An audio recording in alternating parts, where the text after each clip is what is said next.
All right, folks, I got a couple of things that you need to know before you start your separation lab. So let's go over them real quick. First off, on these balances, in order to turn them on, make sure they're plugged in and then go ahead and press the on button.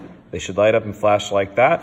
What's really important is that that G is right there. You see that? That G, that is super important because that means it's measuring in grams.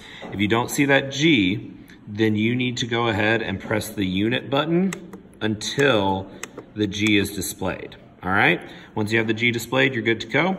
In order to turn it off, you go ahead and press this button. And the other thing is, if you put something on there and it's not reading 0, just press the button real quickly and it'll reset to 0. All right, next up. Let's say that you have something metal and you want to pick it up with a magnet. Well, then what you're going to do is you're going to grab a magnet, but do not just put the magnet onto the metal. What you need to do is place the magnet onto a paper towel, wrap it, and then pick up the metal on the magnet with the paper towel on there. What this allows you to do then is very easily remove the metal from the magnet and keep it on the paper towel. And then you have all of your metal there and a clean magnet.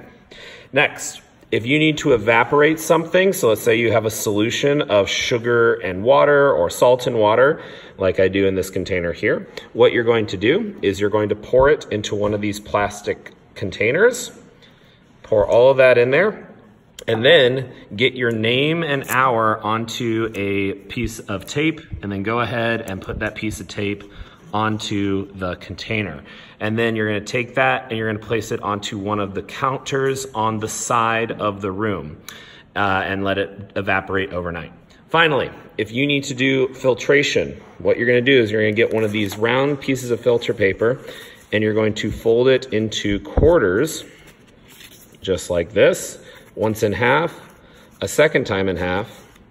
And then what you're going to do is once it's in quarters, you're going to go ahead and you're going to look, and there are 3 places that you can open it. You got one on the left here, one in the middle, one on the right, okay?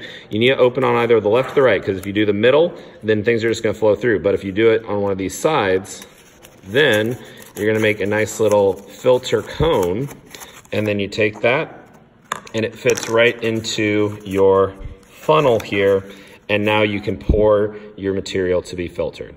All right, folks, good luck on your lab, and I will see you soon.